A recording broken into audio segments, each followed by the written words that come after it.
नमस्कार, आप देख रहे हैं न्यूज लाइन और मैं हूं फैज आलम फैजी। बिहार चुनाव में पहले दौर का मतदान खत्म हो गया है। शाम 5 बजे तक 57% वोटिंग हुई। 10 जिलों में 49 विधानसभा सीटों के लिए वोट डाले गए हैं और इस तरह वोटिंग मशीनों में 583 या 586 उम्मीदवारों की किस्मत बंद हो गई है।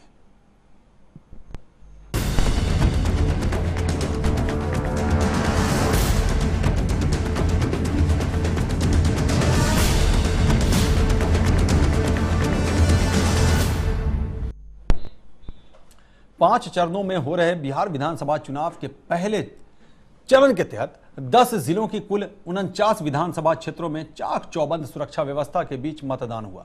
पहले चरण के शाम 5 बजे तक 57% मतदान होने की खबर है। बड़ा सवाल है कि पहले चरण की वोटिंग को देखते हुए बिहार की जनता का मिजाज क्या है। इसी पर यह पेश है।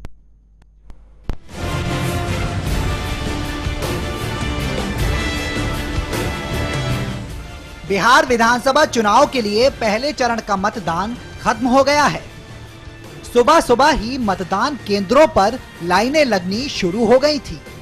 पहले चरण में करीब 57% वोटिंग हुई है। जिन 49 सीटों पर चुनाव हो रहा है उनमें से 33 पर लालू यादव और नीतीश कुमार के महागठबंधन का कब्जा है। बम्पर वोटिंग के बाद अब इंतजार मतगणना के दिन का है। उसी दिन पता चलेगा कि इस बार बिहार का मिजाज क्या था। पहले चरण के मतदान के ही दिन एनडीए के स्टार प्रचारक प्रधानमंत्री नरेंद्र मोदी ने बिहार चुनाव के दूसरे चरण की तैयारी शुरू कर दी। एक तरफ 10 जिलों की 49 सीटों पर मतदान हुआ तो दूसरी तरफ मोदी ने 2 रैलियों को संबोधित किया। पीएम मोदी ने कहा कि ये रैली नहीं, रेला है, बिहार को जगाने का मेला है। मोदी ने कहा कि पहले उनके मन की बात प्रोग्राम को रोकने के लिए डेलीगेशन शिकायत लेकर पहुंचे। फिर भभुआ में रैली रोकने की कोशिश की गई, लेकिन उन्हें रोकना आसान नहीं है। आप मेरी सभाओं पे रोक लगाओगे, मैं मजदूर आदमी हूं, पैदल चल पड़ूंगा। दरअसल पहले स्थानीय प्रशासन ने इस रैली के लिए अनुमति देने से मना कर दिया था। फिर अनुमति मिलने के बाद महागठबंधन ने इसके प्रसारण पर रोक की मांग की थी। प्रधानमंत्री मोदी ने अब देश कुशवाहा की स्ट्रिंग पर भी निशाना साधा।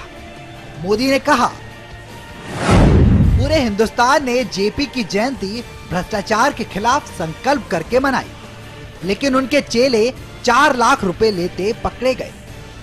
जेपी के जन्मदिन पर ऐसा अपमान कभी नहीं हुआ। पीएम मोदी ने नीतीश पर तंज कसते हुए कहा, जैसे ही नए जोड़ीदार के पास गए वैसे ही उनके कारनामे बदलने लगे। अगर सरकार में रहते हुए ऐसी बोली लगाई जाएगी तो आप कैसे खुशहाल होंगे।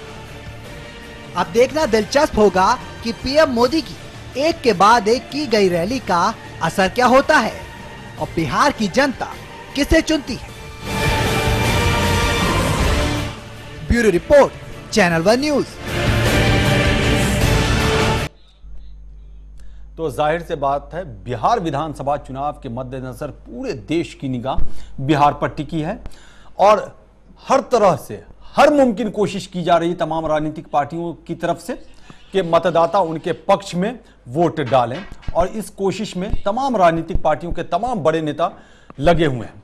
आपको ये बताते चलें कि आज यानी कि सोमवार को पहले चरण का मतदान हुआ।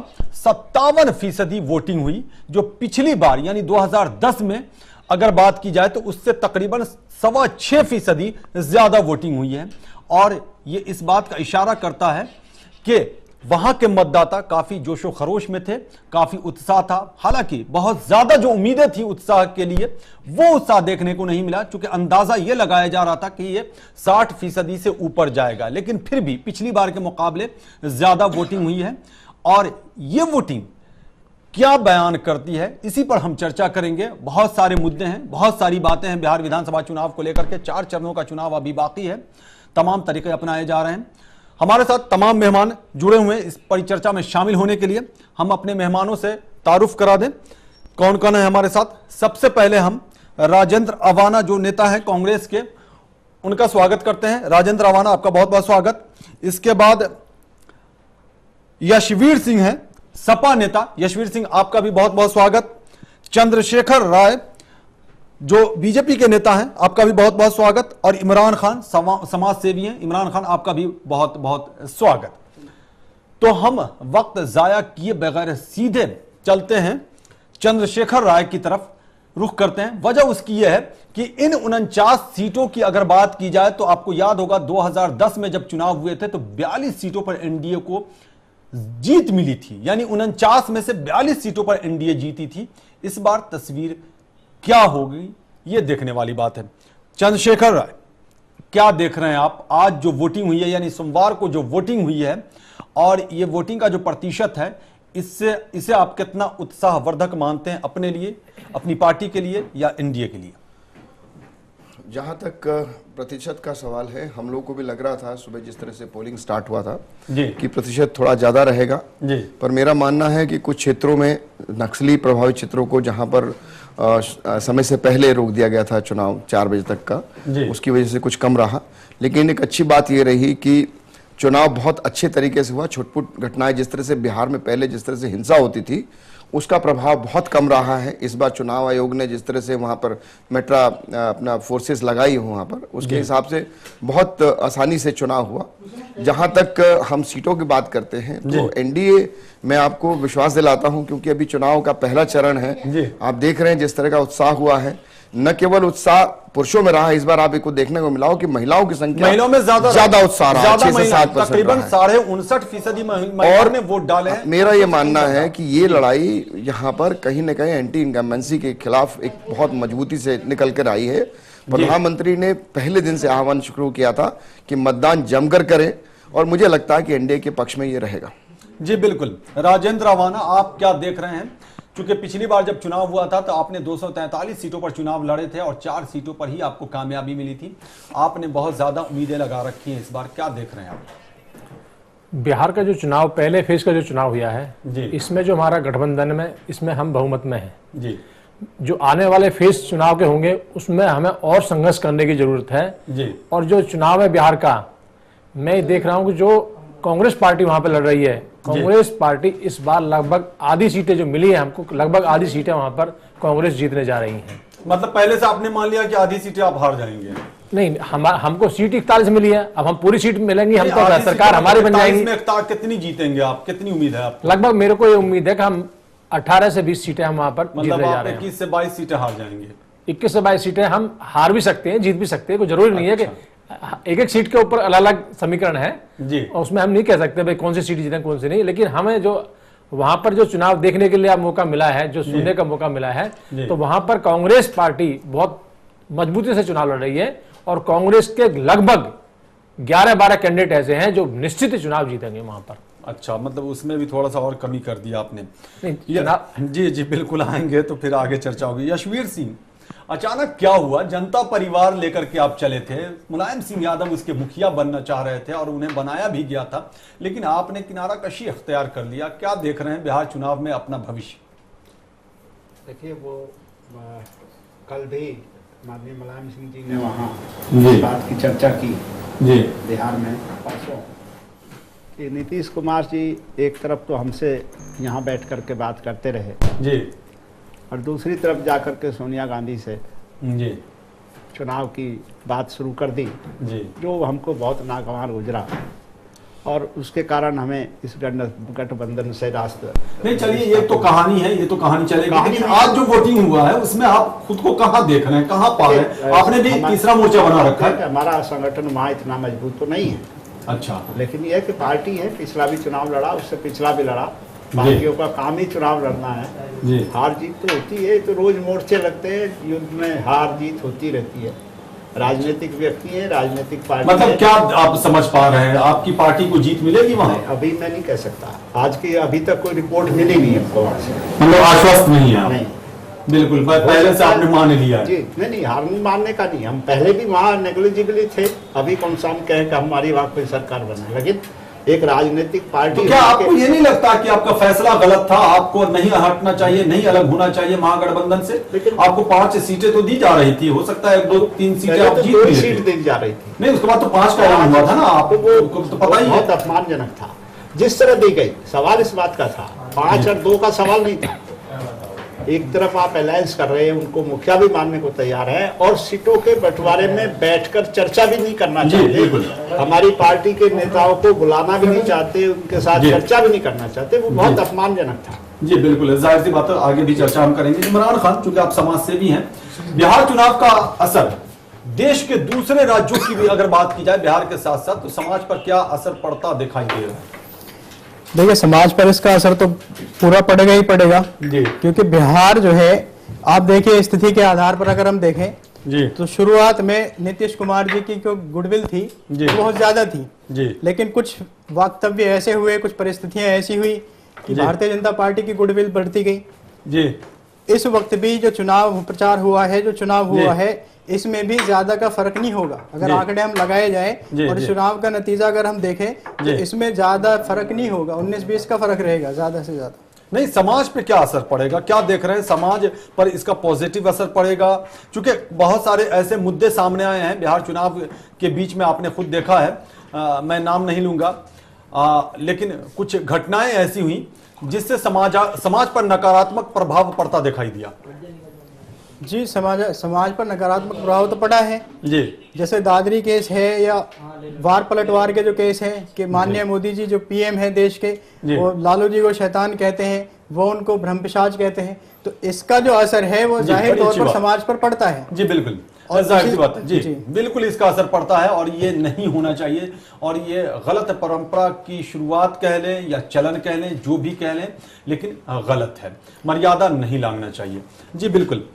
चंद्रशेखर राय जी, मैंने अभी थोड़ी देर पहले कहा था कि पिछली बार जब चुनाव हुआ था 2010 में, आपको याद होगा, आप जनता दल यूनाइटेड के साथ मिलकर के चुनाव लड़े थे, तब आपने 49 में से 42 सीटें जीती थी, और इस बार आपसे जनता दल यूनाइटेड अलग है, समीकरण बदल गया है। एलजेपी जो आपके खिलाफ थी पिछली बार, एलजेपी आपके साथ है।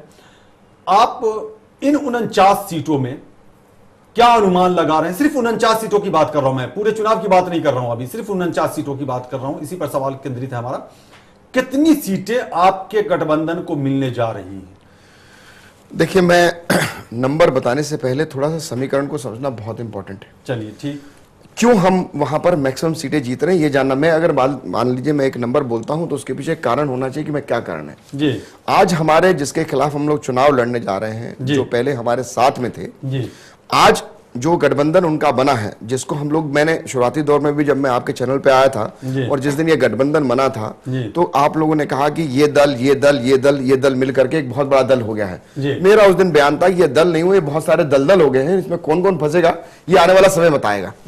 आज इस चुनाव के अंदर कहीं ना कहीं जनता को एक चीज समझ में आ रहा है कि पिछले 25 सालों या 21 सालों के अंदर जहां लालू जी और नीतीश कुमार एक दूसरे को लंबी समय से गाली देते रहे, उनके कार्यकर्ता जो पैदा हुआ, 20 साल का जो बच्चा है वो गाली देता हुआ पैदा हुआ है, वो अचानक जुड़ जाए। अब जीतन राम मांझी बीजेपी से जुड़ नहीं, जीतन राम मांझी और बीजेपी में हमेशा ऐसा गाली नहीं हुआ है। मैं आपसे और कुछ बात कर रहा हूं, जिस चारे के नाम पे खड़े होकर के आप चुनाव जीतते रहे, उसी चारे वाले को लेकर आप बैठ गए।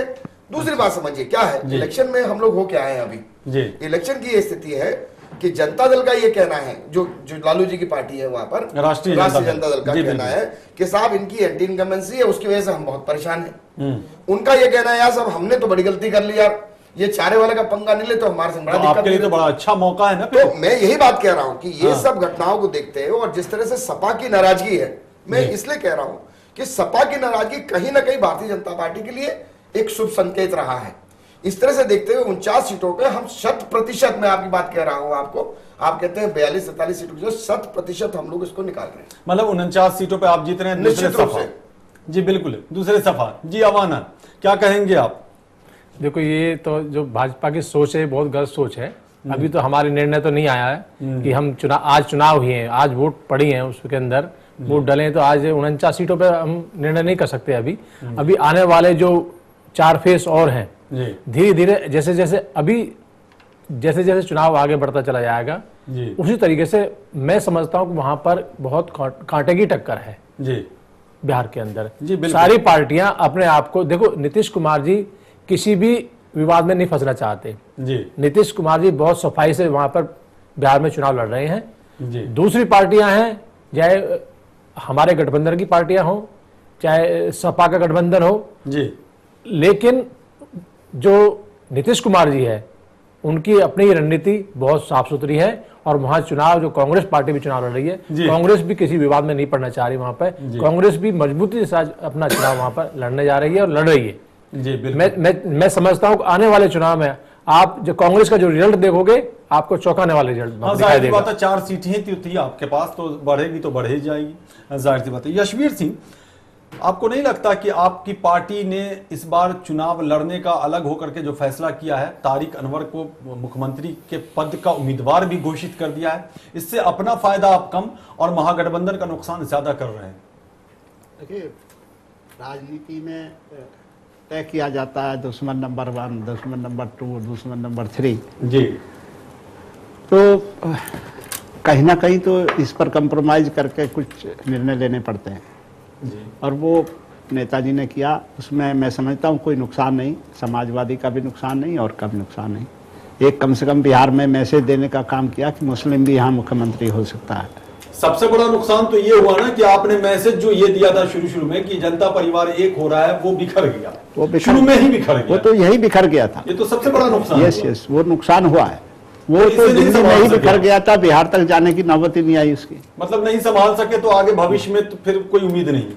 मैं तो नहीं समझता कि बिहार में कोई बन पाएगा। हो सकता है राजनीति में कोई ऐसा नहीं, कोई चीजें परमानेंट होती है, बदलती है और हमेशा बदलती रही है, आगे भी बदल सकती है। मैं ऐसा नहीं मानता। जी बिल्कुल। लेकिन इस चुनाव में एक जो मैं देख रहा हूँ वो ये पार्टियों के बैरियर टूट रहे हैं। ये चुनाव करीब करीब मोदी जी और नीतीश कुमार के बीच बनता जा रहा है। जी बिल्कुल। यही बड़ा कोई माने या ना माने, मैं ये चंद्रशेखर है। यहाँ पार्टियां कौन सी ऐसी जरूरत आन पड़ी आपको? आप बहुत आश्वस्त हैं, काफी विश्वास है आपके अंदर। अभी आपने कहा कि 49 सीटों पर जो चुनाव हुआ है 49 सीटें आप जीतेंगी, तो आखिर क्यों, कौन सी ऐसी वजह रही कि प्रधानमंत्री नरेंद्र मोदी को एड़ी चोटी का जोड़ लगाना पड़ा बिहार में और तकरीबन 40 सभाओं का कार्यक्रम बना दिया? शायद ऐसा पहली बार देखने को मिल रहा है, पहले किसी प्रधानमंत्री ने इतनी सभाएं नहीं की। देखिए, चुनाव है, चुनाव को चुनाव की तरह ही लड़ा जाता है जी।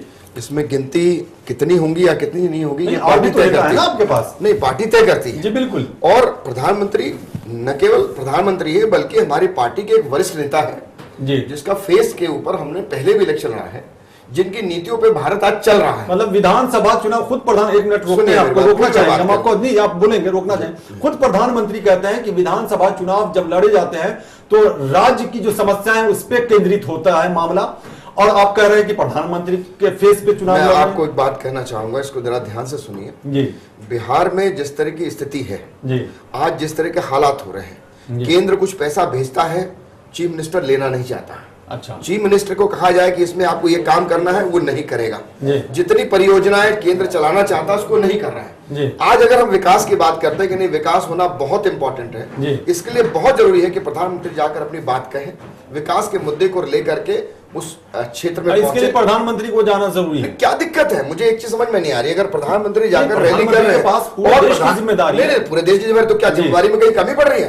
प्रधानमंत्री इस बात को कह रहे हैं कि हम लोग महाराष्ट्र में आए हैं, बहुत अच्छा शासन चल रहा है, मध्य प्रदेश में आए बहुत अच्छा शासन चल रहा है, राजस्थान में आए बहुत अच्छा शासन, आप हमको बिहार में मौका दीजिए, हम विकास का। चलिए एक बात हमें जरा ये भी समझा लें आप जी, कि महाराष्ट्र में आपने चुनाव लड़ा जी, कोई फेस नहीं था आपके पास, मुख्यमंत्री पद का कोई उम्मीदवार नहीं था, बाद में आपने मुख्यमंत्री घोषित किया। इसी तरह हरियाणा, झारखंड, तमाम जगहों पर किया आपने। बिहार में मुख्यमंत्री कौन होगा? देखिए, अगर ये निर्णय पहले हो गया होता तो निश्चित रूप से हम लोग इसका अनाउंसमेंट करते हैं, क्योंकि ये तय हुआ है कि चुनाव जीतने के बाद जो विधानमंडल का अध्यक्ष होगा उसको निर्णय लिया जाएगा। अब ये पार्टी और सभी लोग निर्णय लेकर के इसको ऐलान करेंगे। लेकिन मैं आपको एक इंफॉर्मेशन दे दूं जी, शाहनवाज हुसैन ने ऐलान कर दिया है कि प्रेम कुमार वहां के मुख्यमंत्री होंगे, एनडीए की सरकार बनेगी। देखिए, मैं आपसे क्या कह रहा हूं जी, ये निर्णय आज की तारीख में मेरे लेवल पे या पार्टी में किसी ऐसे कार्यकर्ता के लेवल पे जो पार्लियामेंट्री कमेटी का मेंबर नहीं है, उसके लिए बहुत मुश्किल है। अब शहनवाज जी ने जो बात कही है मुझे उसकी जानकारी नहीं है। नहीं, मैं बता रहा हूं ना, आप देख लेंगे, ये कंफर्म है, 100% कंफर्म है। शाहनवाज हुसैन ने गया में बीजेपी कार्यकर्ताओं को संबोधित करते हुए कहा है कि एनडीए की सरकार बनेगी तो प्रेम कुमार मुख्यमंत्री होंगे। क्या बताएंगे आप? मैंने आपसे कहा ना कि इसकी सूचना मेरे पास नहीं है, लेकिन मैं कह रहा हूं तो विश्वास करें ना। नहीं, आप कह रहे हैं तो इसको पार्टी देखेगी इस मामले में, क्योंकि मैं जहां तक बात बता रहा हूं अभी शाम तक पार्टी का कोई ऐसा निर्णय या कोई ऐसी घोषणा नहीं शाहनवाज है। हुसैन आपका चेहरा है, बीजेपी का चेहरा है बिहार के संदर्भ में, अगर समझ बिल्कुल निश्चित रूप से राष्ट्रीय प्रवक्ता है, राष्ट्रीय प्रवक्ता है, स्टार बिहार के बड़े नेता हैं। शाहनवाज हुसैन जब ये बात कह रहे हैं, और 100% मैं कह रहा हूं उन्होंने कही है ये बात, तब इस पर आपकी क्या प्रतिक्रिया? आप क्यों खामोश हो रहे हैं? शाहनवाज हुसैन ने ये बात कह डाली है, प्रेम कुमार 6 बार विधायक रहे गया से। आप ये मुझे कह रहे हैं कि उन्होंने कह दी, मैंने सुना नहीं है किस संदर्भ में कही गई है। पार्टी अभी थोड़ी देर में अगर ऐसी बात कोई होगी तो जरूर निश्चित रूप से न्यूज पे आ जाएगी। न्यूज पे आ गई, मेरी जानकारी में नहीं है ये विषय। निश्चित रूप से जब ये आएगा तो हम लोग इस पर चर्चा कर लेंगे। जी बिल्कुल। अगर आपने ये खबर देखी जी, और जैसा मैं बता रहा हूं, हालांकि आपको विश्वास नहीं हो रहा है, पता नहीं क्यों, आप खबर देख लेंगे जब निकलेंगे, तब आपकी प्रतिक्रिया क्या होगी? मैं फिर आपसे कह रहा हूं कि शहनवाज जी अगर वो पार्टी के अधिकृत बयान को दे रहे हैं तो निश्चित रूप से हम लोग उसको मानेंगे, लेकिन किस संदर्भ में कहा गया है मुझे उसकी जानकारी नहीं है। यही बड़ी बात थी। आपको रोकना चाहेंगे अपने दर्शकों को ये भी बताते चले कि दीपक सारस्वत जो जेडीयू नेता हैं वो भी हमारे साथ जुड़ गए हैं। दीपक जी, आपका बहुत बहुत स्वागत है। दीपक, हम चर्चा कर रहे हैं बिहार चुनाव के संदर्भ में। जाहिर सी बात है आपकी सरकार है, वहां जेडीयू की सरकार है, नीतीश कुमार उसके मुख्यमंत्री हैं और मुख्यमंत्री के उम्मीदवार भी हैं, यानी मुख्यमंत्री पद के उम्मीदवार भी हैं महागठबंधन की तरफ से। आज जो वोटिंग हुई है, यही सवाल मैंने सबसे किया, इसलिए फर्ज बनता है कि आपसे भी पूछ लूं। 57% वोटिंग हुई है, यानी पिछली बार के मुकाबले तकरीबन 6.25% का इजाफा हुआ है वोटिंग में। और यह अमूमन कहा जाता है, अगर चुनावी समीकरण को समझने की कोशिश करते हुए इसका निष्कर्ष निकालने की प्रक्रिया जो चली है हमारे देश में, उसके मुताबिक यह कहा जाता है कि अगर वोट परसेंटेज ज्यादा होता है तो एंटी इनकम्बेंसी के तौर पर उसे देखा जाता है। क्या कहेंगे आप? नहीं, ऐसा नहीं है। ऐसा यहाँ वो जो आप मोदी साहब प्रचार कर रहे हैं वो प्रधानमंत्री थे, लेकिन सबसे पहले तो आपको ये बता दूं वो प्रधानमंत्री हो गए बिहार में। नहीं, मेरा जो सवाल है उसका पहले जवाब देना। हाँ, तो वहाँ सारे जो जनता निकलती नहीं थी वो भी नीतीश जी के सुशासन और विकास को देखते हुए वो भी वोट करने आ रही है। उससे बढ़ाया वो जो आप कह रहे हैं उस तरह से हमारा मानना नहीं है जी, कि वहाँ जो सुशासन और विकास को, और जैसे कि आज ऐसा लग रहा है कि पूरा पटना देश की राजधानी हो गया, सारा बीजेपी, आरएसएस, संघ, बीएसपी सारे सब लोग ये लगे हुए हैं, और सारे देश के मंत्री, कैबिनेट मंत्री, प्रधानमंत्री वही सब पड़े हुए हैं। तो पूरे देश की चिंता किसी को नहीं है। तो अब आपके खाद्य मंत्री हैं, दाल 160 रुपए किलो हो गई है, टमाटर बढ़ गया, प्याज बढ़ गई, तो वो रामविलास मतलब ये जो इजाफा हुआ है उससे आपका फायदा या नुकसान है? नहीं, वो तो वहाँ का बाहरी और बिहारी का जो मैटर चल रहा था, तो वो अपने बिहार की जनता नीतीश कुमार जी से प्रेम करती है, उनको अपना नेता मानती है, और उनके सुशासन और उसको देखते हुए उन्होंने वोटिंग की है। अच्छा, मतलब आप फायदा देख रहे हैं इसमें? जी बिल्कुल। हमने अभी चंद्रशेखर राय से पूछा था, ये इनका कहना है कि ये विश्व आश्वस्त हैं कि 49 सीटों पर ही जो आज वोटिंग हुई है सभी पे इनको जीत मिलेगी, यानी एनडीए को जीत मिलेगी। दीपक जी, दोबारा रिपीट किया है सर आपका। मेरा सवाल ये है कि अभी चंद्रशेखर राय ये बता रहे थे कि बीजेपी या एनडीए आश्वस्त है कि जो 49 सीटों पर आज वोटिंग हुई है ये तमाम सीटें एनडीए ही जीतेगी। आश्वस्त, ये तो उनकी पार्टी है, हर एक पार्टी का अपना वो होता है, तो वो उनका। आप कितनी सीटों पे जीत रहे हैं? नहीं, हम लोग बोल नहीं सकते, उनके अपने विचार हैं, लेकिन यदि ऐसा होता तो सब लोग वहाँ क्यों, जो एनडीए के घटक दल हैं, जो एनडीए बना है, और उसमें सारे लोग क्यों चिंतित हैं? ये पूरा बिहार में ही सब कुछ वहाँ क्यों ये सब पड़े हैं? इतनी चिंता होती तो आप बताइए, इतनी चिंता क्यों इन लोगों को, एनडीए के घटक दलों को या माननीय प्रधानमंत्री महोदय को, और सारे और जो लीडर्स हैं, आरएसएस, संघ है, सब लोग क्यों वहाँ ऐसा है? तो हमारी तरफ से सर्वे रिपोर्ट आया है, उसका असर तो नहीं देख रहे आप? नहीं, सर्वे रिपोर्ट तो मिक्स है। नहीं, मिक्स में भी वो कोई ऐसा वो नहीं दिखा रहे चमत्कार। किसका? किसी का भी ठीक है, मेजोरिटी आ सकती, but it will be very simple. वो उस तरह का नहीं कोई बहुत बड़ा रुझान है, लेकिन मुझे लगता है कि मोदी जी उस सर्वे के रिपोर्ट से डर गए हैं, और इसीलिए उन्होंने बजाय 20 के 30 के 40 मीटिंगें लगा दी। मैं एक चीज आपके माध्यम से पूछना चाहूंगा, सारस्वत जी बैठे हुए हैं जी कि आज पोलिंग हुआ है, आज से एक दिन पहले एक इनका मंत्री पकड़ा जाता है रिश्वत लेते हुए, जिसका वीडियो चल रहा है, एक दिन पहले नीतीश कुमार जी उनको निकालते हैं और सारस्वत साहब ये कह रहे हैं कि वहाँ सुशासन है और सुशासन के दम पर ये वोटिंग बम्पर हो रही है, एंटी इनकम्बेंसी नहीं है। इस बारे में सारस्वत साहब कुछ कहना चाहेंगे? मैं आपकी तरफ से कहलवा रहा हूँ, जवाब दे रहा हूँ। आप रोकना चाहेंगे दीपक जी? चूंकि वक्त ब्रेक का हो गया, ब्रेक के लिए हमें इंडिकेशन मिला है, ब्रेक के बाद जब हम आएंगे तो आप इसी सवाल का जवाब देंगे जो आपसे चंद्रशेखर राय ने पूछा है। रुकते हैं एक छोटे से ब्रेक के लिए।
ब्रेक के बाद एक बार फिर आपका स्वागत है। तो बिहार विधानसभा चुनाव के मद्देनजर पहले चरण का मतदान आज हुआ। 57% वोटर्स ने अपने वोट का प्रयोग किया, यानी अपने मताधिकार का प्रयोग किया। लेकिन दिलचस्प बात इसमें यह है कि महिलाओं ने सबसे ज्यादा वोट डाले हैं, यानी तकरीबन 59.5% महिलाओं ने वोट डाला है, जो शुभ संकेत है महिलाओं की जागरूकता को लेकर के।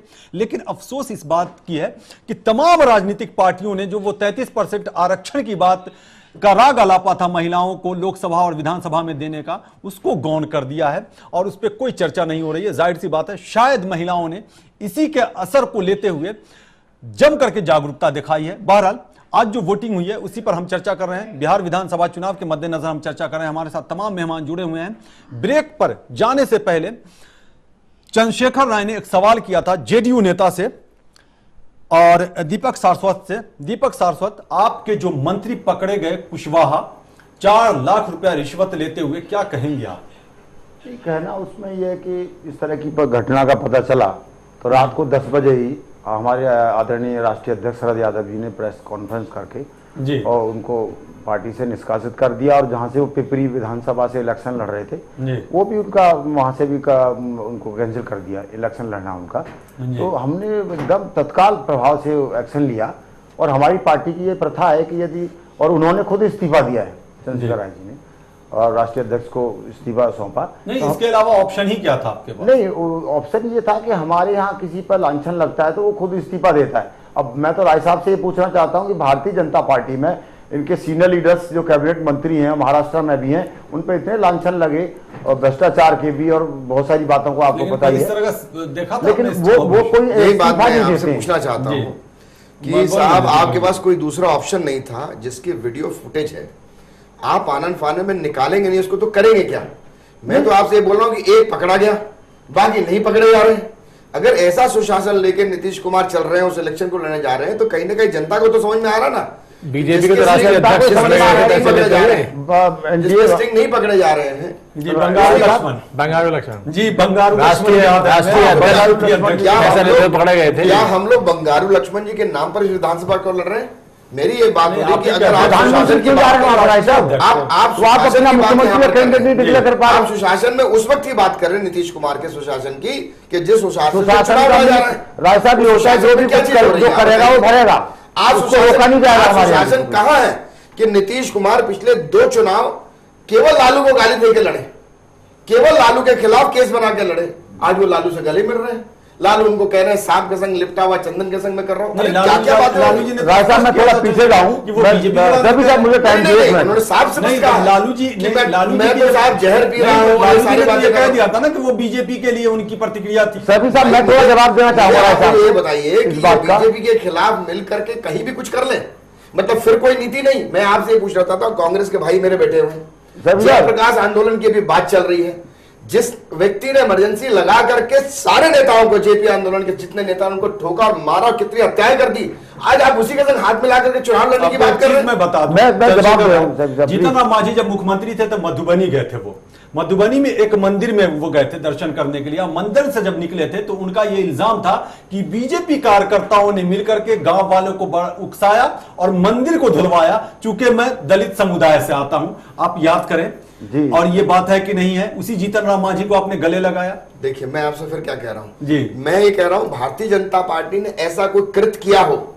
मेरी बात जीतन राम मांझी ने कहा था ना, जो क्या कह रहे नहीं कह रहे, मैं कह रहा हूं भारतीय जनता पार्टी ने ऐसा कृत्य किया हो जिसको दिखाई दे रहा है। या तो मैं ये कहता हूं भारतीय जनता पार्टी कोस रही थी किसी को, भारतीय जनता पार्टी किसी के बारे में ऐसा कह रही थी जिसको लेकर के चुनाव लड़ेगा। भारतीय जनता पार्टी ये कह रही हो कि देखो साहब इमरजेंसी लग गई, मैं मर गया और मैं उसको लेके आ रहा हूं। 2010 इलेक्शन को याद करना है आपको। 2010 इलेक्शन जो बातें कही रामविलास पासवान के बारे में आपका क्या नजरिया था 2010 इलेक्शन में? रामविलास पासवान के बारे में मैं बताता हूँ, आप बताइए, आप शब्द गिनिए वहां पे पकड़ करके, और आप हमें बताइए कि क्या रामविलास पासवान पे क्या हमने भ्रष्टाचार आरोप लगा दिए थे? क्या रामविलास पासवान पे कोई ऐसी चीज कर दी जिसके लिए हम लोग कहा कि नहीं अभी छूत के संग नहीं हम लोग? गोधरा कांड में रामविलास पासवान जी ने क्या कहा था? बिहार के संदर्भ में उन्होंने इस्तीफा दिया था केंद्र सरकार से, नीतीश कुमार की, और पाकिस्तान को लालू और रामविलास जी गए थे, मुशर्रफ जी की सरकार थी वहां। देखिए बातें हो रही है तो रामविलास जी बोलते थे मैं वही मैं मंत्री हूं, ठीक है, मैंने इस्तीफा कांड को लेकर रामविलास पासवान ने छोड़ दिया। साहब क्यों अपनी कैबिनेट में ले लिया, अख्तियार कर लिया था? जी बिल्कुल, कुमार भी थे वहां पर, जी बिल्कुल है, लेकिन रामविलास पासवान को आपने गले लगा लिया आपके जी। लेकिन रामविलास पासवान ने आपकी सरकार गिराई थी, आपको याद होगा 13 महीने की सरकार थी, उसमें तो आपने गले लगाया या नहीं लगाया? नहीं हमने अरे भाई मैं अब ये चीज बताइए कि मैंने भारतीय जनता पार्टी ने ऐसे क्या काम किया, किसने क्या काम किया उसको छोड़ दीजिए। मैं तो ये बात कर रहा हूँ नीतीश कुमार जीवन भर पिछले 25 सालों से लगातार लालू को गाली दे करके चुनाव जीतते रहे हैं। आप भारतीय जनता पार्टी का एक नाम बताइए इनमें से जिसके संग गठबंधन है। मैंने आपसे एक सवाल किया, आप मैंने आपसे एक बात रिक्वेस्ट करी आपसे कि मैं यहाँ पूछना चाहता हूँ, हमारे यूनाइटेड जनता दल के भी व्यक्ति यहाँ बैठे हुए हैं और कांग्रेस के भी बने हुए हैं, लोहिया जी के भी समर्थक यहाँ बैठे हुए हैं। इस चुनाव के अंदर जिस तरह के आज गठबंधन बने हैं, मैं आपको याद दिलाना चाहता हूँ, आज जेपी पे बहुत सारी चर्चाएं हुई हैं। ये जेपी और लोहिया के वो लोग हैं जिन्होंने इमरजेंसी के समय में गोलियां खाई हैं। इंदिरा जी के शासन में लोगों को इलेक्शन के टाइम में अमित शाह भी जेपी की तारीफ कर रहे हैं। ऐसी क्या मजबूरी है? मुझे बता कि अमित शाह के टाइम वो लोग इमरजेंसी में जेल में गए थे। आज मुझे ये बताइए क्या मजबूरी हो गई है? ये मजबूरी तो आपकी हो गई है। आज जेपी याद आ रहा है, आपको आरएसएस याद आ रहा है जी, चूंकि इमरजेंसी आपकी आरएसएस से पूछ आप आइए कैसे आप आरएसएस करा का आरएसएस राजनीति में देना चाहिए। तो दीपक जी आप मेरी बात का जवाब दीजिए। राजनीति में चंद्रशेखर जी, राजनीति में समीकरण बनते और बिगड़ते रहते हैं। आपने भी जम्मू कश्मीर के अंदर एक ऐसी सांप्रदायिक पार्टी से आपने हाथ मिला रखा है। आपके जो प्रधानमंत्री है उन्होंने कितने झूठे वादे करके देश के अंदर जो माहौल पैदा किया था उस टाइम लोकसभा के अंदर, जब हम लोग देखते थे हर एक प्रत्येक व्यक्ति के खाते में 15 लाख रुपए जाएंगे। आज एक ऐसा झूठा प्रधानमंत्री देश का आज बिहार के अंदर सत्ता प्राप्त करना चाहते हैं। क्या उनके पास में मुख्यमंत्री का प्रधानमंत्री जो है बिहार का मुख्यमंत्री बनने के लिए तैयार हो गए, प्रचार मंत्री हो गए। क्यों? आज ऐसा क्या दिखाई दे रहा है? का सवाल लेकिन है जी जी बिल्कुल, चंद्रशेखर राय का सवाल सीधा सा है कि आखिर वो कौन सी मजबूरी है कि बिहार में आपने उन लोगों को गले लगाया। दीपक जी आपसे ये सवाल, मैं जवाब दे रहा हूँ। आप उसी कांग्रेस से जा मिले, मजबूरी ये है, कांग्रेस के खिलाफ आपने इमरजेंसी में लड़ाई लड़ी थी। मैं आपको बता रहा हूँ सर, ये मजबूरी है कि जब अडवाणी साहब का रथ निकला था, रथ यात्रा हुई थी 98 में, लालू जी मुख्यमंत्री होते थे, तो वहां भी जैसे मंदिर वहीं बनाएंगे लेकिन तारीख नहीं बताएंगे, ऐसे ही वहां चल रहा था कि वो रथ यात्रा हो रही तो लालू जी ने उनको अरेस्ट करके रात में ही सुबह हेलीकॉप्टर से घर भिजवाया। यदि नहीं तो वहां जंगलराज, वो जंगलराज होता या जो बोलते हैं साहब हमारे कि वो जंगलराज होता, तो लालू जी ने चलिए ठीक है, थोड़ा इमरान खान से भी प्रतिक्रिया ले ली जाए। इमरान खान, बड़ी अजीब सी बात है कि इमरजेंसी में विरोध रहा और फिर वहां जाकर के मिल गए। आपने देखा पीडीपी से बीजेपी ने हाथ मिला लिया, 370 की हमेशा मुखालफत करी है बीजेपी ने, थोड़ा सा बढ़ के तो बोलना ही पड़ेगा, मजबूरी है। और उसी पीडीपी के साथ बीजेपी मिल गई, ठंडे बस्ते में 370 डाल दिया गया। तो ये जो राजनीतिक पार्टियों का अपने हित के हिसाब से समीकरण बनता है, इससे समाज में क्या मैसेज जाता है? देखिए, इससे समाज में बहुत ही गलत मैसेज जाता है। जी। वजह है कि आज सपोज करो अगर हम जम्मू कश्मीर की ही बात करें तो वहां के एक नेता बीफ पार्टी देते हैं और इन्हीं की सरकार, उन्हीं के साथ उनका गठबंधन है भाजपा का। तो इस चीज का एक गलत मैसेज पड़ता है कि आप कहते कुछ और है और करते कुछ और है। वो निर्दलीय विधायक थे आप कहते कुछ और है और करते कुछ और है जी। जैसे बिहार का जो चुनाव है ये खाली जेडीयू के लिए या महागठबंधन के लिए अहम नहीं है, ये सबसे ज्यादा अहम भाजपा पार्टी के लिए है, सबके लिए अहमियत, क्योंकि ये चुनाव जो है आगे आने वाले यूपी के चुनावों की रणनीतियों को तय करेगा जी। इसलिए इस पर ज्यादा फोकस दिया जा रहा है। प्रधानमंत्री बार बार आकर वहां रैलियां करते हैं और दूसरे गठबंधन के लोग वहां कर रैलियां करते हैं। इसका मेन फोकस जो है वो यूपी का चुनाव है जी।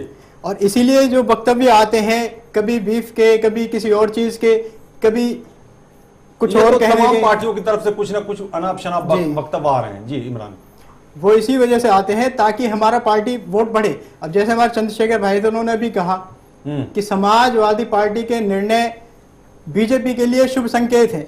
यानी इसका मतलब यह है कि आने वाले यूपी के जो चुनाव होंगे इनमें इन दोनों की मिलीभगत हो चुकी है। ये तय हो चुका है कि ये दोनों पार्टियां मिलकर ही इनका गठबंधन होगा। आपकी क्या प्रतिक्रिया है? मैं एक बात और कह दूं, कल एक इंटरव्यू हुआ था अखिलेश यादव जी का, एक न्यूज चैनल पर वो बात कर रहे थे, तो उन्होंने उनसे सवाल पूछा कि भाई आपके सबसे बड़े दुश्मन कौन है? तो अखिलेश यादव जी कहते हैं मुस्कुरा करके भाजपा है। और आज एक रैली होती है, माननीय मुलायम सिंह यादव जी कहते हैं कि भाई बिहार के अंदर तो बहुमत के साथ अगर कोई सरकार बनेगी तो वो भाजपा भारतीय जनता पार्टी की बनेगी। क्या इंडिकेशन है यशवीर सिंह? क्या दर्शाता है इंडिकेशन दोनों के कनेक्शन का है? एक सवाल मैं जोड़ता चलूं फिर आप जवाब दे देंगे। जब नीतीश कुमार और जीतन राम मांझी का मामला चल रहा था और नीतीश कुमार परेड कराने के लिए एमएलएस को लेकर के यहां आए थे, तब मुलायम सिंह भी आगे थे। उस वक्त मुलायम सिंह के लिए नीतीश कुमार ठीक थे। आज मुलायम सिंह अपने भाषण में कहते हैं कि जिस नीतीश कुमार ने लालू यादव को जेल भिजवाया, उसी लालू यादव ने नीतीश कुमार से लालू यादव ने साठगांठ कर ली। ये सब क्या दर्शाता है? नहीं, साठगांठ इस बात की कि जाकर के बात कर रहे थे समाजवादी पार्टी से और जाकर के बात शुरू कर दी कांग्रेस से।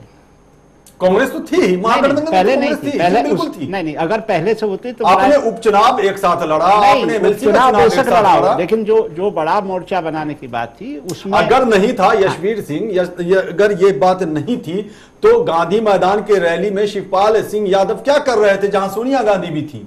नहीं, वो तो ले गए थे उनको मना करके कि देखा जाएगा अभी। वो कोई शादी का भोज थोड़ी था कि मना करके ले गए, तो वो पार्टी की रैली वो थी। रिश्तेदार भी हैं, आपस में ले गए मना करके उनको, तो मान जाते, फिर संधि को नुकसान पहुंचाने की क्या जरूरत थी? सीटों का एडजस्टमेंट नहीं किया उन्होंने प्रॉपर, अच्छा, इसलिए आपने इसलिए नहीं ये हुआ, कर दिया। नहीं हुआ। तो उस वक्त जब नीतीश कुमार के साथ मुलायम सिंह गए थे मिलने के लिए परेड के जमाने में, तब तो नीतीश कुमार भले थे, नहीं तो उसी जमाने में मना करते ना लालू यादव को कि आप किसके साथ घूम रहे हैं, आपको तो इन्होंने जेल भिजवाया था। नहीं, मैं तो ये नहीं कह सकता कि जेल भिजवाया, लेकिन ये मुलायम सिंह कह रहे हैं, मुलायम सिंह कह रहे हैं, मैं नहीं कह रहा। उनकी मुलायम सिंह कह सरकार रही है। में गए हैं, उनकी सरकार थी वहां। अब ये सीधे सीधे कहना कि भाई उन्होंने भिजवाया, सरकार में तो किसी की भी हो जो गलत काम था, मुलायम सिंह कह रहे हैं, मैं नहीं कह रहा हूं, आप मुलायम सिंह की बात को रद्द कर रहे हैं। कहा है कि उनकी सरकार के टाइम में गए जेल में, और इसका मतलब ये नहीं आज वो दोनों इकट्ठे हैं। मुलायम सिंह जी आज अलग हैं, लालू जी और नीतीश जी इकट्ठे हैं, तो उसमें कोई क्या कर सकता है? हाँ, कोई कुछ नहीं कर सकता, कम से इसमें कम बोला तो जा सकता है ना। कांग्रेस से इनका दूर होना भाजपा का करीब होने के लिए था, या जो फिर यूपी कुछ के और भी इलेक्शन इंडिकेशन होने हैं, आते और रहते भी हो हैं। सकता चलिए है। ठीक है, यशवीर सिंह जैसा जवाब आपसे चाह रहे थे वो जवाब नहीं मिला, संतुष्टि नहीं मिल पाई। चलिए देखते हैं भविष्य में, अभी तो आपको भी चुनाव लड़ने हैं यूपी में, देखना है कैसा क्या मामला रहता है। राजेंद्र रवाना, आप क्या कहेंगे? यशवीर सिंह कुछ बोल नहीं पाए इस मामले में सही से ही। नहीं, इसमें सही कुछ है ही नहीं। डॉक्टर साहब जो है, नहीं, दो बातें मैंने डॉक्टर कही। यशवीर सिंह जी अपनी पार्टी के वरिष्ठ नेता हैं और वो बहुत सोच समझ के अपनी पार्टी के बारे में कोई निर्णय देते हैं या कोई अपनी बात रखते जी। हैं, वो बात अलग है। लेकिन मुलायम सिंह जी भाजपा के साथ में मिल चुके हैं, भाजपा को लाभ पहुंचाने के लिए ही वो बिहार में अपनी पार्टी को चुनाव लड़ाने जा रहे हैं और लड़ा रहे हैं। राजेंद्र रवाना, अगर महागठबंधन चुनाव हार जाती है बिहार में, तब भी आरजेडी जेडीयू के साथ आपका गठबंधन बरकरार रहेगा? बिल्कुल बिल्कुल बरकरार रहेगा, टूटेगा नहीं? नहीं, बिल्कुल नहीं टूटेगा हमारा आश्वासन? बिल्कुल आश्वासन। हमारा कहीं विवाद नहीं है, कांग्रेस का किसी से विवाद नहीं है, कोई भी। कांग्रेस जितनी सीटें नहीं विवाद है तो राहुल गांधी या लालू यादव एक मंच पे क्यों नहीं नजर आए, या नहीं नजर आ रहे? नहीं, तो उनके जो बच्चे हैं उनके वो है वहां पर, नहीं उससे कोई मतलब नहीं है। उनको जरूरत है भाई, इतनी रैलियां होनी है प्रदेश के अंदर, कोई अपनी पार्टी के लिए अलग अलग कैंडिडेट है, हमारी कैंडिडेट अलग है, उनके कैंडिडेट अलग है, हम अपने कैंडिडेट के अपने उम्मीदवार का प्रचार कर रहे हैं, वो अपने उम्मीदवार का प्रचार कर रहे हैं, तो उसमें इकट्ठा होने के ना इकट्ठा होने की बात नहीं है। सोनिया गांधी चली गई, एक बार गठबंधन की हमारी मीटिंग हो गई है, रैली हो गई है, उसके बाद में सब अपनी अपनी पार्टी अपने अपने कैंडिडेट अपने अपने उम्मीदवार का प्रचार कर रही है। चंद्रशेखर राय, अभी हमने थोड़ी देर पहले आपसे सवाल किया था कि शाहनवाज हुसैन ने कहा कि प्रेम कुमार मुख्यमंत्री होंगे अगर एनडीए की सरकार बनती है, आपने नकार दिया था। चलिए आप ही जरा बताएं, अगर एनडीए की सरकार होती तो जीतन राम मांझी मुख्यमंत्री पद के उम्मीदवार होंगे या मुख्यमंत्री बनाए जाएंगे? जैसा कि मैंने पहले आपसे कहा, इस बात को फिर से आपने ये प्रश्न पूछा है कि मैंने जीतन राम मांझी के लिए स्पेशली नहीं, मैं पूछा आपसे फिर कह है रहा क्योंकि जीतन राम मांझी को लेकर बड़ा दर्द व्यक्त किया गया है। नहीं, आप थोड़ा समझने की कोशिश हाँ करें जी, बिल्कुल कि पार्टी का निर्णय पार्लियामेंट्री बोर्ड ने लेना है जी। उस समय सीटों की संख्या पार्टी की क्या हिसाब से आया है, जीतन मांझी की पार्टी का क्या संख्या आई है, उसके बाद पार्टी मुझे ऐसा लगता है कि ये इसमें इस चीज को बोलना बहुत जल्दबाजी होगी।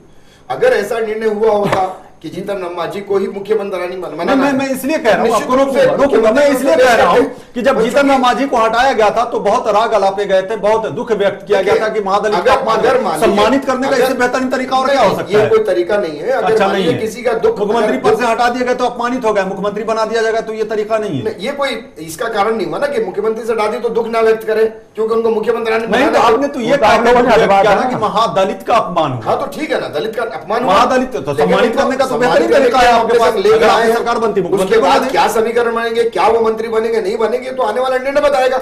आपके उस समय अगर आपको लगे अपमान हुआ, अगर हम सम्मान नहीं दे पाए, तब तो आप इसकी चर्चा करें। तो मुझे लगता है ये बहुत जल्दबाजी होगा इस बात को। जी बिल्कुल नहीं, मेरा सीधा सा सवाल था कि अगर मुख्यमंत्री पद से वो हटा दिए गए थे तो वो अपमानित किए गए, महादलित का अपमान हुआ, हर कोई बोलता रहा, आप मना नहीं कर सकते, आपकी पार्टी के तमाम नेता बोलते रहे कि महादलित का अपमान हुआ। चूंकि मुख्यमंत्री पद से हटा दिया गया, सम्मानित करने का बेहतरीन तरीका है ये कि फिर मुख्यमंत्री बना दो। आप देखिए, फिर मेरी बात नहीं समझ रहे हैं। अगर मैं ये कह रहा हूं आपसे कि जिस समय उनको मुख्यमंत्री बनाया था नीतीश जी ने, तो ये क्या क्या बनाया कि हमारी सरकार ने निर्णय लिया कि हम महादलित को मुख्यमंत्री बनाएंगे अपने यहाँ और उनको बागडोर दी। बाद में जब हटाएगा तो निश्चित रूप से भारतीय जनता पार्टी ने कहा कि ये तो दलित का एक अपमान है। तो दलित का अपमान है तो इसका क्या मतलब हुआ? भाई हम उनके साथ में हैं, तो सम्मानित करने का तरीका जरा बता दें। करने का तरीका आएगा समय, अच्छा। जब आएगा तो आप देख लीजिएगा। मुख्यमंत्री कहीं बना दिया जाए, ऐसा नहीं है ना कि आप मुख्यमंत्री से रहे तो मुख्यमंत्री ही सम्मानित होगा, और भी बहुत सारे तरीके सम्मान दिया जाएगा, सम्मान दिया जा रहा है। निश्चित रूप से ये चीज आने वाले समय में दिखाई देगी। राय साहब, ये जवाब नहीं है, मैं आपको यदि साहब मुझे बताइए दीपक जी बताइए। हमने अपना सिर का ताज मुख्यमंत्री नीतीश कुमार जी ने मांझी जी को महादलित के सिर पर रख दिया जी, और वो हमारा ये सब का था कि इलेक्शन तक मांझी जी, हमारी पार्टी का था कि मांझी मुख्यमंत्री रहेंगे और उसके बाद जो भी डिसीजन होगा, इलेक्शन होगा, उसके बाद देखेंगे। लेकिन जब मांझी जी को मुख्यमंत्री बनाया तो वो कभी अमित शाह जी फोन करके बुला लेते, कभी प्रधानमंत्री महोदय, तो उन्होंने अपमान इतना कर दिया और उनको सपने दिखा दिए और शायद ये भी तक कहा कि तुम्हें मुख्यमंत्री का हम उम्मीदवार डिक्लेयर कर देंगे। और वो मांझी जी बेचारे सीधे आदमी थे और हम लोगों ने उनको बनाया था मुख्यमंत्री, जो हमारी पार्टी से थे, तो इन्होंने इतना उनको सपने दिखा दिया कि हम मुख्यमंत्री बना देंगे, वो पार्टी विरोधी बातें करने लग गए।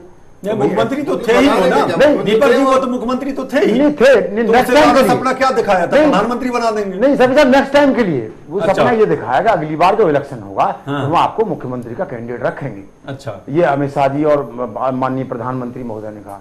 तो उन्होंने कहा भाई 3-4 महीने में क्यों प्रधानमंत्री रहूं, मुख्यमंत्री रहूं, मैं तो आगे के 5 साल की बात करूंगा, जो इन्होंने दिया जुमला छोड़ दिया उनके साथ जो है, तो उनको बिल्कुल वहां पर, और फिर हमारी पार्टी विरोधी बातें कहने लगे, हमें मजबूरी में उनको हटाना पड़ा। अच्छा, तो उसके बाद अब एक सीधा सा सवाल का जवाब सीधा सा दे देंगे आप तो बेहतर होगा जी। जैसे मैंने अभी राजेंद्र रवाना से पूछा, सीधा ये कि वहां भी इन्होंने अपमान महादलित का किया। चलिए ठीक है, एक सवाल का सीधा जवाब दे, एक लाइन का जवाब होगा मेरे ख्याल से आपका। महागठबंधन हार जाती है तो आरजेडी जेडीयू का तालमेल कब तक बना रहेगा? ये हारने का तो मतलब ही नहीं है, और आप देख रहे हैं वोटिंग का भी आज पहले, मतलब अगर ऐसी सिचुएशन आई तो आप साथ कब तक निभा पाएंगे एक दूसरे का?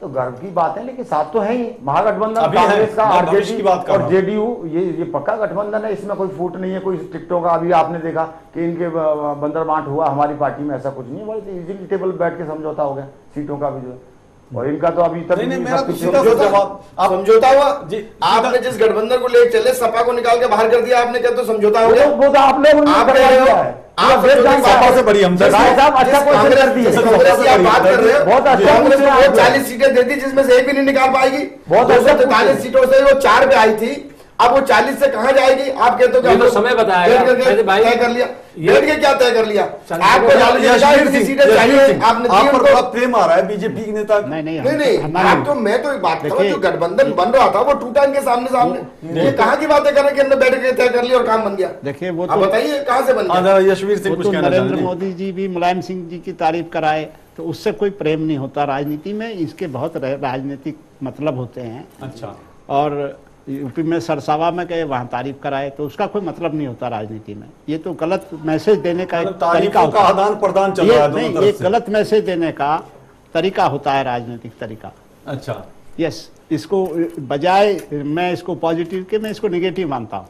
अच्छा, ये समाज को भ्रमित करने का समाज तरीका को होता भ्रमित है करने कि का एक तरीका कहते है। कुछ और है, दूसरी तरफ करते कुछ और है। राजनीतिक पार्टियों के बाद सपा की नीति को हर पार्टी का मामला बिहार के यही लोग है देख रहे हैं, कि समाज और उसको बिहार ये के समझते लोग हैं कि कहते कुछ और है और करते कुछ और जी। है। राजेंद्र रवाना, बिहार के लोग ये भी देख रहे हैं कि लालू यादव, नीतीश कुमार और राहुल गांधी एक मंच पे नजर नहीं आ रहे हैं, ये भी देख रहे हैं बिहार के लोग।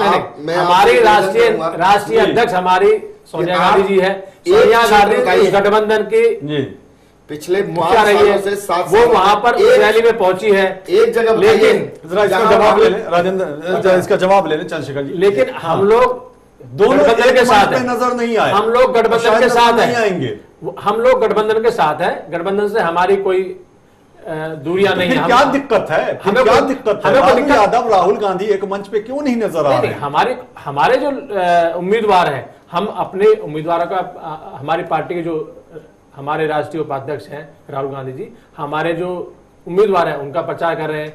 राष्ट्रीय जनता दल के जो लोग हैं, या लालू जी हैं या उनके बच्चे हैं, वो अपनी पार्टी के लोगों का प्रचार कर रहे हैं। तो हमारे कहीं कोई मनमुटाव नहीं है, लेकिन जो सपा है, समाजवादी पार्टी और भारतीय जनता पार्टी दोनों आपस में मिल चुके हैं और वहां प्रदेश की जनता को गुमराह कर रहे हैं, हमारे माइनॉरिटी के लोगों को तोड़ना चाहते हैं, जिससे कि भाजपा को फायदा हो। जी चंद्रशेखर, मैं एक बात कहना चाहूंगा, देखिए अवाना जी से मेरी बहुत हमदर्दी है, संवेदनाएं हैं मेरी उनके साथ में जी। उसका कारण क्या है कि बिहार के अंदर स्थिति बड़ी अलग हो गई कांग्रेस को लेकर के। राहुल गांधी को कोई अपने मंच में चाहता नहीं है, उसकी वजह यह है कि एक मैच्योर नेता नहीं है, और न लालू उनको चाहते हैं कि कहीं ऐसा ना हो कि मेरे मंच पर खड़े होकर कुछ ऐसी बात करते हैं जिससे कि लालू की पार्टी का नुकसान हो। और वही यूनाइटेड जनता दल का, अगर आप देखें अपने राहुल जी का, जिन जिन क्षेत्रों में राहुल जी गए हैं वहां पार्टी, न केवल उनकी पार्टी लेकिन जिस गठबंधन को लेकर चले उसका सुपड़ा साफ हुआ है, ये रिकॉर्ड रहा है। नहीं तो चुनाव के बीच में राहुल जी छोड़ छाड़ करके विदेश चले जाते हैं। आज कोई पार्टी गठबंधन के अंदर फायदा, गठबंधन का मतलब सारी पार्टियां खड़ी होती हैं और उसके लिए लड़ाई लड़ती हैं। आपके तो प्रधानमंत्री, मैं तो एक बात कहना चाहता हूं, आज ये हालत हो गई है कि राहुल जी को पूछा नहीं, विदेश में रहते हैं। मुझे कांग्रेस से कोई गिला नहीं है, मुझे सिर्फ दुख है। मुझे दुख है कि आज कांग्रेस के पास इस 40 उम्मीदवार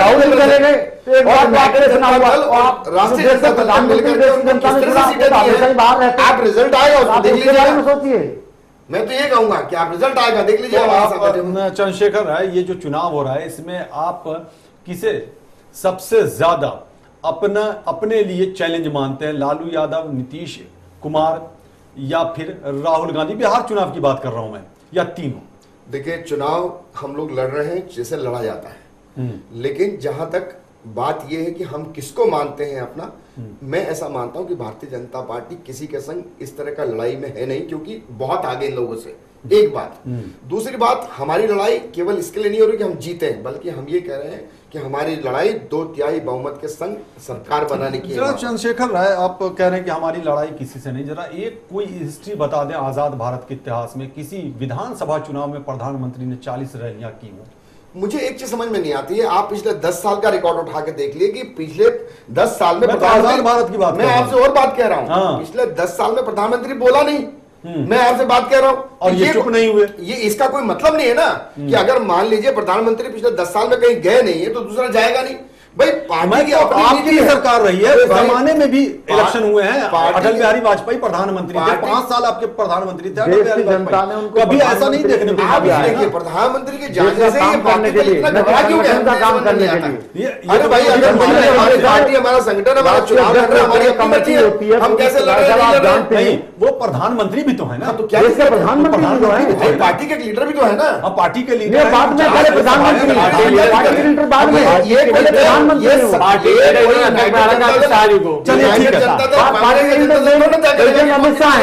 नहीं, चलिए ठीक है, लेकिन ये सवाल तो बनता है मोदी जो आपसे सवाल कर रहे हैं।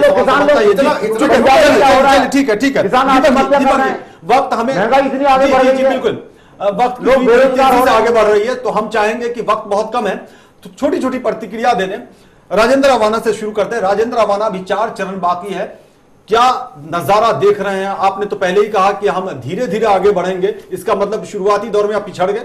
नहीं, ऐसा नहीं है। जो पहला दौर है, जो ये 49 सीटों का जो चुनाव हुआ है, इसमें जो हमारा गठबंधन है बहुत ज्यादा आ गए हैं जी, बिल्कुल। और आने वाला जितने भी हमारे चरण होंगे उसमें हमारे कांग्रेस के जो लोग मजबूती से लड़ रहे हैं, जेडीयू के लोग लड़ रहे हैं और आरजेडी के लोग, सारा गठबंधन बहुत मजबूती से, आने वाली सरकार बिहार में बहुत ज्यादा है। नीतीश कुमार जी की सरकार बनेगी। जी बिल्कुल, नीतीश कुमार की सरकार बनेगी, आपका दावा है। फिर चंद्रशेखर राय से भी पूछेंगे, लेकिन यशवंत सिंह, आपके गठबंधन को, यानी आपने जो तीसरा मोर्चा बनाया, कितनी सीटें मिलने की उम्मीद है? जरा ये बता दें। सीटों का तो मैं आज की तारीख में नहीं कह सकते, लेकिन पहले से ये लोग तो कह रहे हैं, आपको कहने में क्या दिक्कत? पहले से बेहतर परफॉर्मेंस रहेगी। पहले से क्या? पिछली बार कितनी सीटें जीती थी? कितनी भी नहीं थी, तो फिर मतलब 1 सीट आ जाएगी, लेकिन वोट अच्छी मिलेगी। अच्छा, चलिए, जो वोट बढ़ेगा, चलिए वोट ऑफ परसेंट मतलब अच्छी बढ़ेगी, मिलेगी, तो जाहिर सी बात है दूसरे कहीं फायदा कहीं नुकसान। जी बिल्कुल। चंद्रशेखर राय, 243 सीटों की अगर बात करें आज के चुनाव को लेते हुए, 243 सीटों में आप कितनी सीटों पर कामयाबी हासिल करने की उम्मीद लगाए बैठे हैं?